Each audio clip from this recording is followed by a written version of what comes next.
good, y'all? Ricky Saints beat Oba Femi for the NXT Championship. I'm very shocked. I'm shocked, but I'm not shocked because, let's be honest, guys. Ricky Saints, he's basically looked at as the second coming of Dwayne "The Rock" Johnson, right? He has a lot of similarities between The Rock. The guy's very charismatic, very entertaining, has a dope theme song. He's a great in-ring wrestler. Me personally, bro, I felt like Oba Femi should have lost the title to Javon Evans. But we've already heard rumors that Ricky Saints is going to be moving up to the main roster before the end of the year.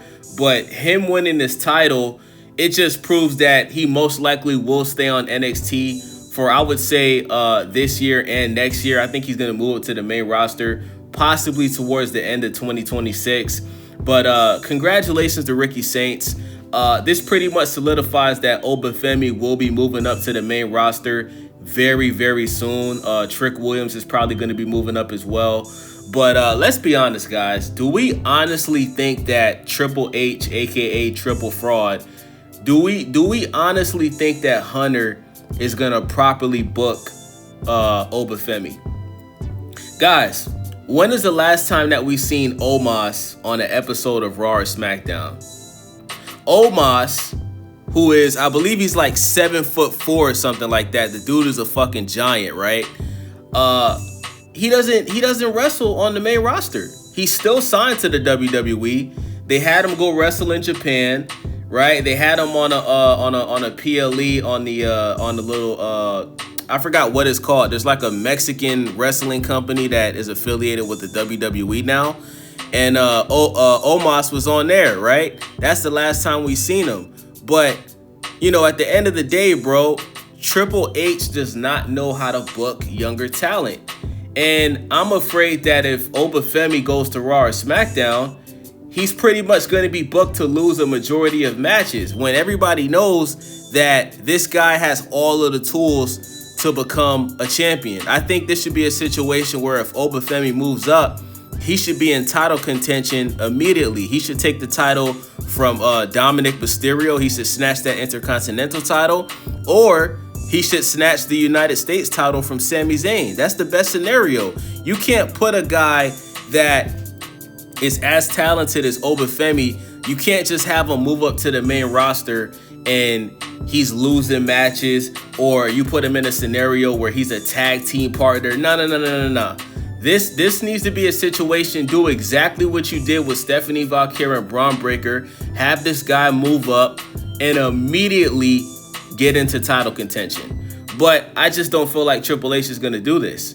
You know, you look at Bobby Lashley, right? And I hate to use black talent, but I have to do it in this scenario because we know what Triple H does. He doesn't book talent good overall, regardless of you're black or not. But it seems like if you're black, you have a higher possibility of getting the short end of the stick in the WWE with Triple H running the show. We've seen how Shawn Michaels did such an incredible job booking Oba Femi, having him be as dominant as he was, right? Shawn Michaels did everything he was supposed to do with Oba Femi. Now it's up for Triple H to look at what Shawn Michaels did and make sure that he doesn't make any mistakes with him coming up to Raw or SmackDown. You know what I'm saying? There's so many things you could do with Oba Femi. You could have a rivalry with Oba Femi and Braun Breaker, or you could have Oba Femi go at Bronson Reed. You could have Oba Femi versus what's the guy that just signed back to the WWE, bro? Who the guy who Sheamus keeps fighting, bro? What's his name? Sorry, y'all. Stand with me, man. I forgot the guy's name because he's a fucking jobber. Rusev, right? I think Oba Femi versus Rusev, I think that'll be dope. You know what I'm saying? Those two dudes are beasts, right? Have Rusev and Oba Femi have a rivalry. There's so many things you can do with Oba Femi on the main roster. Like the only way that you can fumble a guy with this level of talent is if you're Triple H, because Triple H does not know how to book good talent, right? So let me read y'all this article from Bleacher Report. We're going to talk about the match. Let's get into it.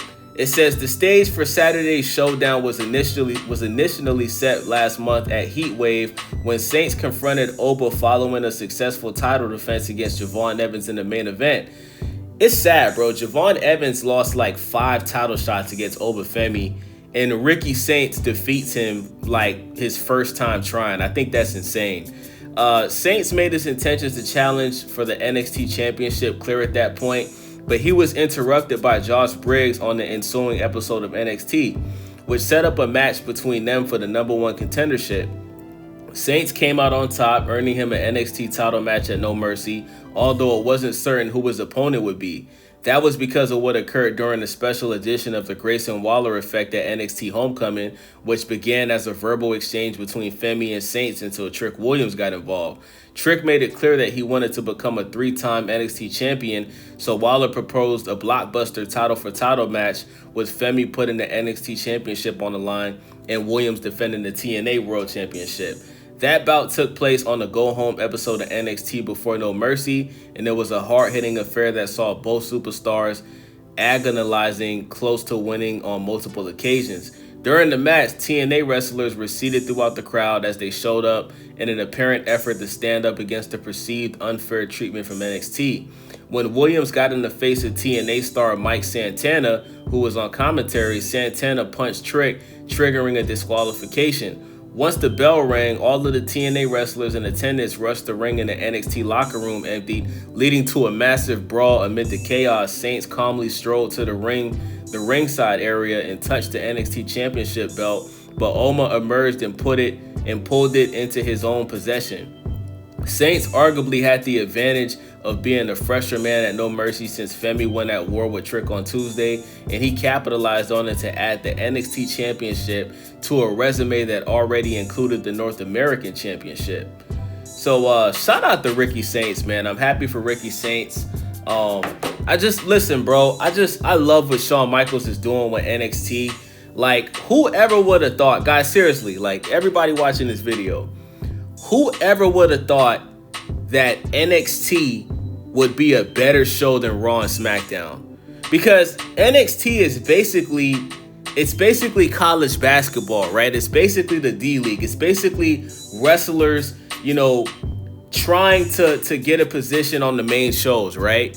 And Triple H has done such a horrendous job with Raw and SmackDown and the PLEs on the main roster that NXT is completely taken over, right? NXT is a much better show than Raw and SmackDown. And guys, even their PLEs, the NXT PLEs are better than the main roster PLEs. And I think that that's sad, man. And I think that what's happening is, because, the WWE is getting so much criticism, you just seen ESPN completely shit on WrestlePalooza. I think what's happening is Triple H is pretty much getting backed into a corner, and what he's doing is he's gonna move up all of the stars on NXT that's making noise. He's gonna move them up to the main roster in hopes of satisfying the fans more. But once he starts booking the younger talent that's gonna move up from NXT, once you start booking them how you've been booking Carmelo Hayes, people are gonna start complaining again. Carmelo Hayes is a 2-time champion in NXT. You moved him up to the main roster for no reason. You should have just left him. If you had no real plans for Carmelo Hayes, you should have left him in NXT. You moved this guy up to the main roster to be an absolute jobber. He just had a title shot against Sami Zayn. He lost. When is Carmelo Hayes going to be a champion on Raw and SmackDown? When? Does he have to wait 5 years to be a champion? Because Stephanie Valkyrie, she became a champion in less than 6 months, moving up to the main roster. And she wasn't even on NXT for a full year. You know what I'm saying? She wasn't even on NXT for a full year. Braun Breaker, he became a champion on the main roster in less than 6 months, right? So why can't he get matches? Why can't Carmelo Hayes be a champion? These are the things that just don't make any sense, man. So, I'm a little worried for Oba Femi, man. Oba Femi, you might want to reconsider staying on NXT for at least another year, because I think that things are going so bad on Raw and SmackDown right now that I think there's a possibility Triple H gets fired by the end of 2026. And, maybe Oba Femi should just wait until Triple H gets removed from his job, you know what I'm saying? But let me know what you guys think about this, man. It's your boy Wavy, Stay Wavy TV. Make sure y'all subscribe, thumbs up the video, leave a comment. I'm out.